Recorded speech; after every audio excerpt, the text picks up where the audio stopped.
Tonight, an up-close look. We're figuring out how officials plan to get a COVID vaccine to more than 5 million Minnesotans. And students are struggling. Distance learning is taking its toll on report cards. What school districts are doing to bring the grades up. Plus, Carleton County rolls out plans for a new jail. Why the more than $35 million proposal could cost taxpayers more. From CBS3 Duluth, this is the CBS3 News at 6.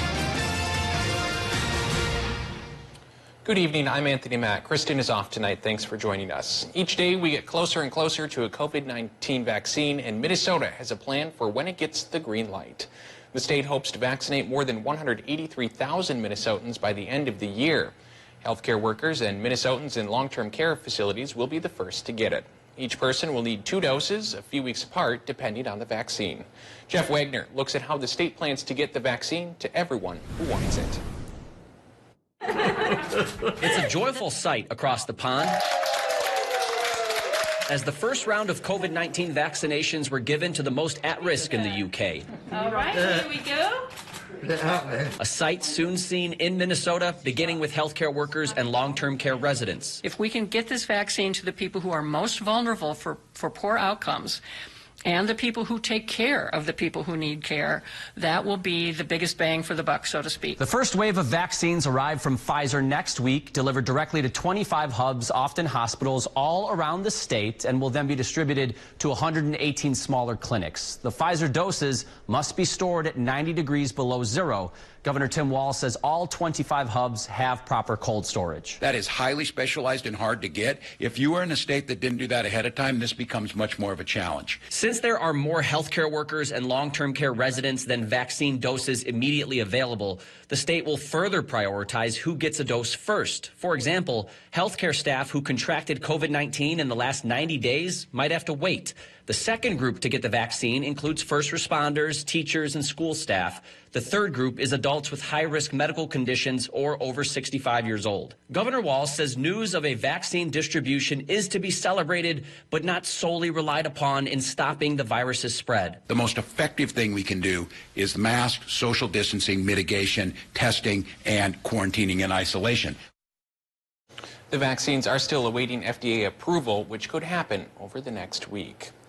Large weekend crowds in the border city of Wisconsin has authorities putting a curfew in place. Authorities have tied the influx of visitors to Minnesota's ban on indoor restaurant and bar service.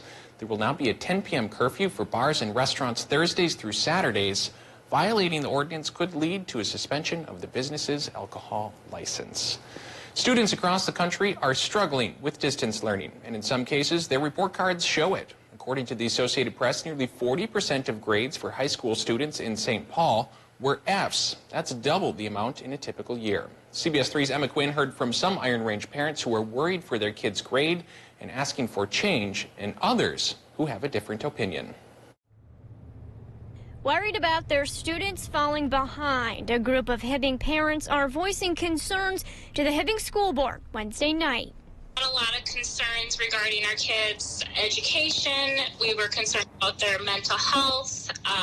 We were hearing from a lot of families that were going through a lot of the same struggles we were as being working parents outside of the home. Natalie Benchina and her husband Joe are among a group of parents asking the school board to give elementary school students the option to head back to the classroom on Monday. Benchina is concerned her 5th grader could be falling behind. Grades, frustration with the software not working, just a disconnect from going from being in school from 8 to 2 every day to getting 1 to 2 hours online. It just hasn't been enough. The Hibbing School District went into a full remote model on November 16th and might not be going back to the classroom until the end of January. But not all parents are concerned for their kids. Paul Cacchetto's 7th grader and younger children have been distanced learning since the beginning of the year. And it just made sense for us to, for our 7th grade daughter to do something that was consistent. Cacchetto says with the online resources the school is offering, like online homework help, her grades have actually gone up from a B average to an A. It's not going to be perfect. This isn't a long-term solution. We know that. But right now it's keeping as many people safe as possible, and it's giving the kids the education. Cacchetto says the resources have been helpful and encourages parents and students to take advantage if they're struggling. Those online homework help sessions include individual meet times with teachers and designated time for students with special needs. We did ask the Hibbing School District about overall grade trends. Lincoln Elementary's principal says it's too early to tell. Hibbing High School's principal says they've seen attendance decline about 1.5% during hybrid and distance learning, but added about 40% of their students are currently on the honor roll. And Dave's here for a quick look at the weather. Dave, you almost could have worn shorts out there for some of us today, I feel like.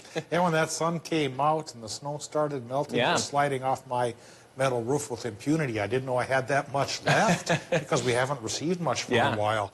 And frankly, I don't think we're going to here for a while either. There's a slight chance tomorrow, which we'll talk about. But first, we talk about today's beauty that came courtesy of a high-pressure cell.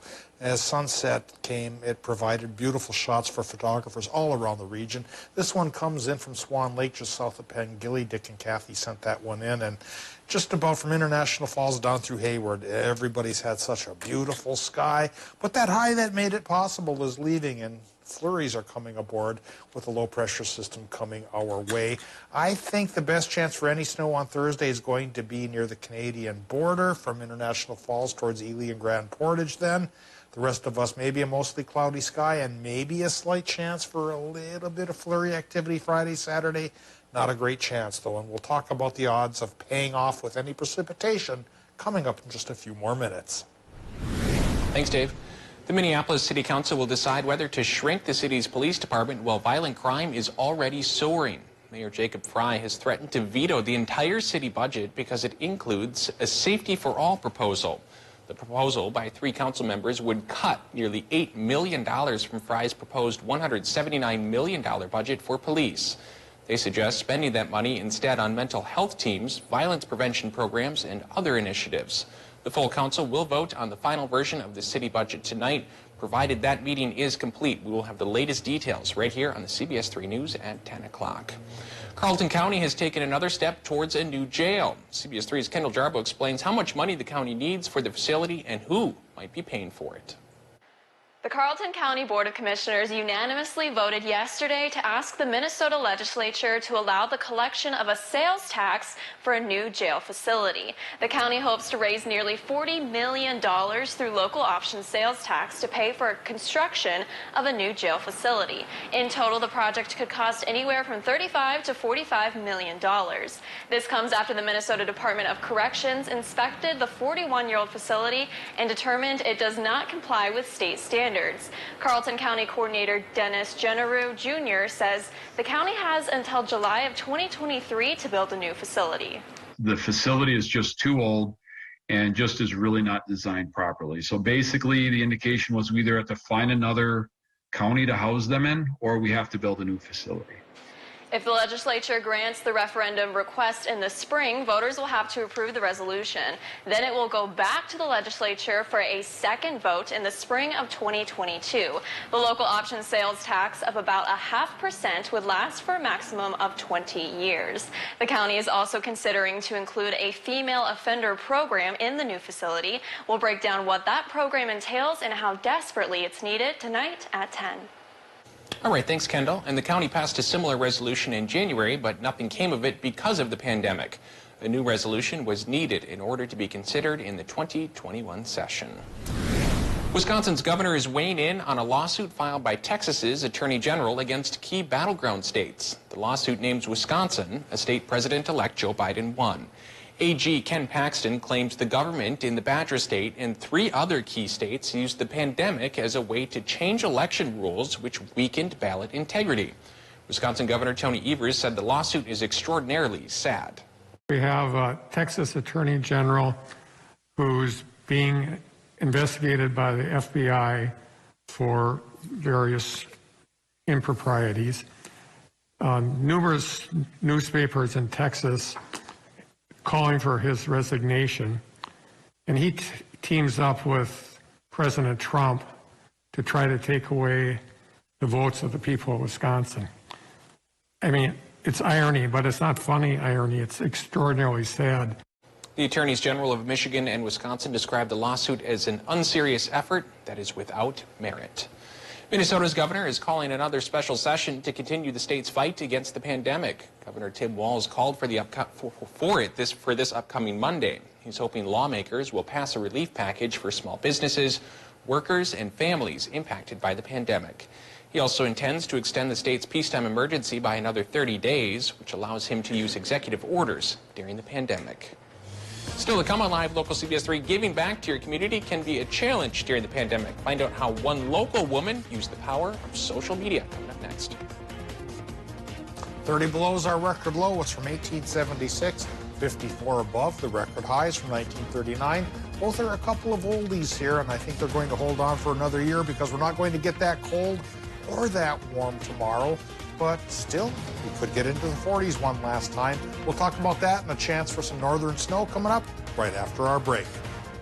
Live, local, CBS 3 News at 6 with Kristen Vaki, Anthony Matt, Kelly Hinson, and weather with meteorologist Dave Anderson on Live, local, CBS 3. The Kelly Clarkson Show right here. Weekdays at 3 on CBS 3. Your smile is a gift that deserves the perfect fit. At Aspen Dental, find the comfort and joy of natural-looking dentures crafted just for you. Feel the difference of a state-of-the-art smile made in our on-site labs, made for your budget, and made in as little as a day. Now, for a limited time, get dentures for as low as $29 per month per arch with 60 months financing, and give yourself the gift of endless smiles. Call 1-800-ASPEN-DENTAL 7 days a week or book today at aspendental.com. Snow piles up quickly. Remove it just as quickly with Kubota subcompact and compact tractors. Our #1 selling tractors are built to take on winter with front and rear mount snow blowers, blades, and rotary sweepers. Get select Kubota subcompact or compact tractors for 0 down, 0% APR for up to 60 months and save $1,100 plus no payments for 90 days. See your local Kubota dealer today. No one serves you better than Lulich Implement. We can help you at Ketamine North Infusion Center. I was stuck in a gray area. The first treatment, I actually laughed and scared myself because I hadn't heard myself laugh in years. Visit us online. Be well with us at Ketamine North Infusion. This winter season, shop local at Mainstream Boutique. Stop on by or shop online and find your new look. Mainstream Boutique, located in Cloquet.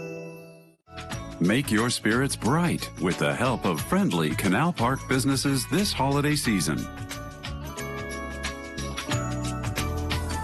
Looking for a unique gift for that special someone this holiday season? At locally owned Art Dock, you'll find a huge assortment of paintings, pottery, stained glass, and more, all made by artists in the Northland. Come take a look at the breathtaking pieces today at the Art Dock. We are located in the DeWitt Sites building in Canal Park. Lake Superior Art Glass will teach you the art of how to blow glass. Make your own glass pendants, paperweights, ornaments, and more. Visit our new location in Canal Park or schedule a class online at lakesuperiorartglass.com. The Blue Heron Trading Company, celebrating our 35th holiday season with a wonderful assortment of great gadgets, gifts, and cooking gear, along with gourmet foods from near and far. Visit us in the DeWitt Sites building in Canal Park today. Let Canal Park help make your holiday brighter this year. Live, local, CBS 3. It is the question that matters the most. ¿Dónde está? That takes you behind the story. Robert. It drives everything we do. It is the foundation of trust. Who did all of this? And the truth that propels us forward. What did you make of that? It is the question. One word, 3 letters long. And without it, our purpose, that's news, and our freedom fade. This is why.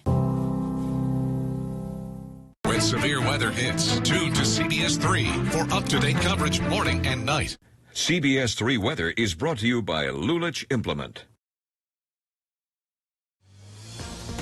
Now, the CBS 3 Duluth Weather Max forecast with meteorologist Dave Anderson. Well, here's a live look at Bentleyville, and it's beautiful weather to go check out the Tour of Lights here tonight. Keep in mind, though, there's a bit of a wait as you get into line over towards Garfield Avenue, and then you get to the light and you cruise through and check things out. Shouldn't be any precip coming down to make traction slick or anything like that. That comes tomorrow, and it's only a very slight chance that we'll get anything. The better chance is up north near the Canadian border, and the rest of us have to fight over every little stray snowflake after that if we're snow fans, because for Friday and Saturday, the rest of the region, snow chances may be 20%, and tomorrow's chance for the snow up north of the Iron Ranges is only about 40%. We'll talk more about that, of course, after we take a look at these current conditions from the airport in Duluth, where it's 36 degrees at this moment. 73% is our relative humidity. A westerly wind's going 7 miles per hour, and the air pressure 29.96 inches of mercury. 1,014 millibars is a hair on the higher side.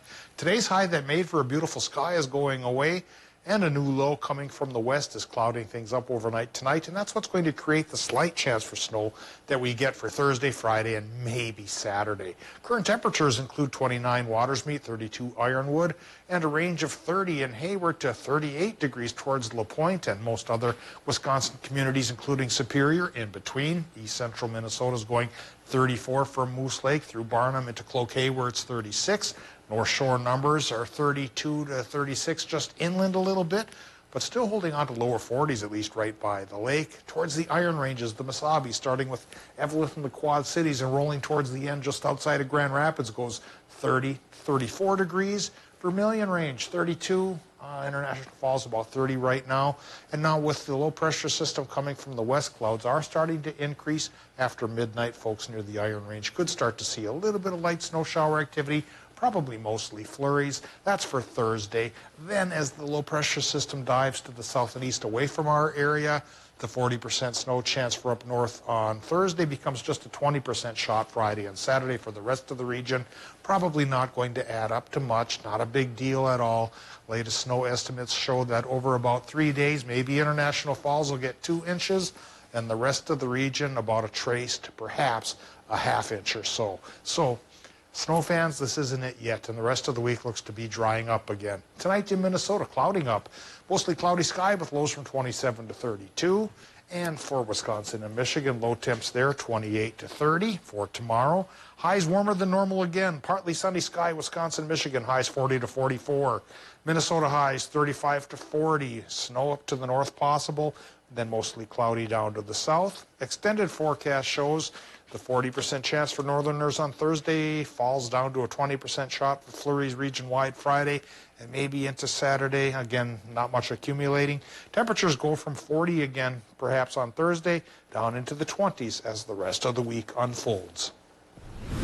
Okay, thanks, Dave.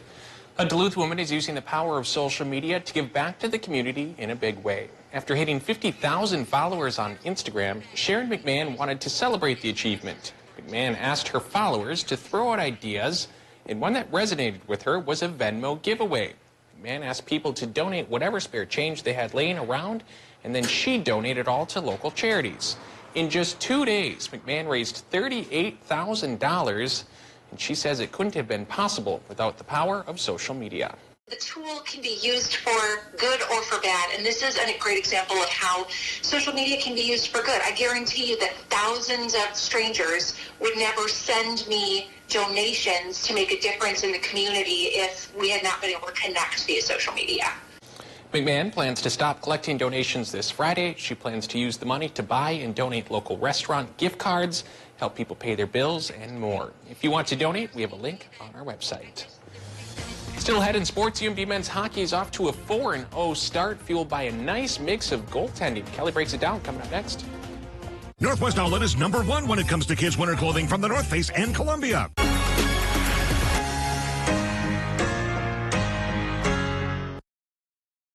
CBS3 live cams are brought to you by Kohler Chevrolet Buick GMC Cadillac. You're not just getting a car, you're getting Kohler. At Home Furniture, during our family pricing, you pay what our families pay and get an extra 10% off sale prices, plus no interest financing for 3 years and free no-contact shipping. Get family pricing now for a limited time, only at Home Furniture. This winter, beat the cold with an Up North hat. Michigan made, these warm hats are expertly stitched with soft fabric, perfect for protecting you from whatever Mother Nature throws your way. Visit our website today at upnorthhats.com. Are you tired of being cooped up? How about a girls' getaway? Get outside and play. Come to Ashland, Wisconsin and enjoy our beautiful scenery, yummy food, and our quaint little town. Be a kid again. Grab the girlfriends and spend a few days in Ashland. There's all sorts of things to do for big ones and little ones. Have some fun in Ashland, where you'll find yourself next to the water. Visit ashland.com. Duluth Casino is having a sock drive. Now through December 15th, bring in a new unopened package of 3 or more socks to the Duluth Casino Players Club, and you'll receive $5 in club cash. All the socks collected will be given to a charitable organization and distributed to families in need. For more information, stop by the Players Club or log on to FonduluthCasino.com. The sock drive is a great way to give back to the community while you have a great time out at Fond du Loup. Make it the best holiday ever with the True Love Guarantee at Numi Jewelers. Dazzle her with a gift she's guaranteed to love. We're so sure she'll love the piece you choose that we'll even exchange it if she doesn't. True love is guaranteed at Numi Jewelers. How can you show appreciation and say thanks to our area retail workers? While all gifts are appreciated, here is what helps keep us safe. The greatest gift of all. First, don't shop if you're not feeling well. Stay home and ask friends or family to help you. Keep your trips to a minimum. Pick up 2 weeks of supplies at a time if possible. Wash your hands before you come in and wear a cloth face cover. You can use a mask or a bandana. If possible, keep those cute kids at home and don't touch things you don't plan on buying. Keep your cash in your piggy bank and pay with your debit or credit card. Finally, try not to touch your face and be sure to wash your hands when you get home. Thank you for your help in creating a safer community. Hey, Bulldog fans, it only happens once a year. The annual holiday sale at UMD stores. Save 25% on the entire stock of UMD wear and gifts for Bulldog fans of all ages. December 9th through the 15th. Gift cards are always the right size, and for a limited time, receive a holiday bonus card with each $50 UMD stores gift card purchase. Visit us on the UMD campus, open weekdays and weekends, or shop online anytime at umdstores.com. Now at Home Sleep Express, you can get a king-size heirloom mattress for the price of a queen. Save hundreds on heirloom, plus get free delivery, setup, and a 120-day comfort guarantee. King for the price of a queen on heirloom mattresses. Now for a limited time at Home Sleep Express. Watch Jeopardy at 4:30, followed by CBS3 Live at 5 on Live Local CBS3. Now, CBS3 Sports with Kelly Hinson. The lineup has been mixed around. A new goaltender has stepped up in between the pipes, but the results have stayed the same. The Bulldog men's hockey team picked up their 4th win last night against Miami. Ryan Fanti started the first 3 games in net for UMD, but freshman Zach Stayskal got his first opportunity last night, making 23 saves on 25 shots. The 2 goals he did give up were weird ones. A miscommunication playing the puck in the opening minutes of the game, and an own goal deflecting off of Wyatt Kaiser in front of the net. But at the end of the day, the Cohasset native and former Grand Rapids Thunderhawk, hey, does that sound familiar, got his first collegiate win. I was very happy for Zach. I think it was a good opportunity to play him. Ryan had a good start with his first 3 games. We got 3 games in 4 nights coming up, and it's a very difficult thing early in the year for any goalie to run that table. And I'm not saying that one or the other isn't going to do that, but it was good to get him in there and play well. I thought he was good. Good when we needed him to be. Obviously, that's tough as a freshman coming in, but I thought he played well, did what he needed to do, and just so big. He's tough to score in practice, so I don't know what they'll keep doing with those guys, but we're ready with anybody. We trust everyone. Switching gears, after their weekend series versus Wisconsin was postponed, the UMD women's hockey team officially put a bow on their 2020 part of their season schedule. The Bulldogs posted a 4-2 record that included sweeps over Minnesota State and St. Cloud State. As of now, the WCHA plans to release a second half schedule in the coming days. Earlier today, head coach Maura Kroll recapped her team's season so far and detailed what she has liked from her squad. I like that we learn in the early part of the season. Lessons that we learn now will help us down the line as we try to keep this season going as long as we can. In comparing to last season, I know every season's different, but some of those games that we should have won last year were closer than they needed to be, or they didn't result in W's. And this year we've taken care of 4 of those so far. And a big reason for the team's success has been their ability to, of course, score goals. League-leading 24 goals in 6 games, Captain Ashton Bell says she's not surprised by the team's high scoring so far. We talked a lot about this summer about not being satisfied, and if we get 1 or 2 goals, wanting to get more. So definitely not surprised there, being more urgent. on the ice. And definitely in the preseason, in our like scrimmage and stuff, there was a lot of girls scoring as well. And it appears the Big Ten has changed course and will allow Ohio State to play in their conference championship game. Despite playing in only 5 games, they will face Northwestern for the Big Ten title. The unbeaten Buckeyes are ranked 4th in the country and have had 3 games canceled due to COVID-19, including Saturday's game against Michigan after a spike in cases within the Wolverines program. The initial conference rule was that all teams had to play at least 6 games to qualify for the championship game. Big Ten athletic directors met today and reportedly agreed to a policy change which would allow Ohio State to participate in the Big Ten championship on December 19th against Northwestern. That recommendation will ultimately need to be okayed, though, by university presidents and chancellors. And it is official, there will be no more fans for Packers games this season. Green Bay Packers are limiting attendance at Lambeau Field games to team employees and their families. The team says the decision is based on a continued high rate of coronavirus activity in Brown County and many areas of the state. The team is also concerned rates may spike with the holiday season approaching. The Packers have 2 regular season home games left. The team says an approach to any potential home playoff game will be decided at a later date. Better safe than sorry. That's going to do it for sports. For now, we'll have more here coming up tonight at 10. Tony, I'll send it back to you. Looking forward to it. Thanks, Kelly. Well, tonight on the CBS3 News at 10, the organization called Voices for Ethnic and Multicultural Awareness of Northern Minnesota are speaking up after the fatal officer-involved shooting in Mountain Iron earlier this week. Tonight, we will hear from a member of VEMA to learn what they hope to achieve. A brewery in President-elect Joe Biden's hometown is toasting to him. Seriously, a brewery in Wilmington, Delaware just released a beer befitting of Biden. The folks at Wilmington Brew Works decided to call it Railcar One. Most locals have a story of meeting Biden somewhere around town, from ice cream shops to town festivals. But for many, the train between Wilmington and Washington was where they were most likely to run into Uncle Joe.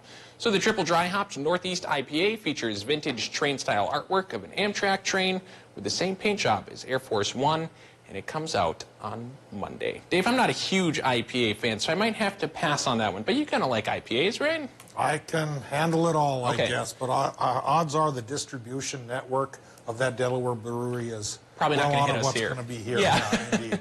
Today would have been a beer drinking day, though. Good one. Any more of that on tap? Every day, yes, Yeah. Tony. But getting away from that and into the weather, for the next 7 days, clouds will increase tonight, setting us up for a 40% chance for light iron range snow tomorrow. Then it falls to a 20% chance of sharing flurries with the rest of us as the low pressure system departs probably later on Saturday. Then by Sunday, sunshine returns and temperatures go down. This warm spell of today and yesterday and tomorrow becomes normal by Sunday and Monday. Thanks, Dave. Thanks for joining us, and we'll see you again at 10 o'clock tonight.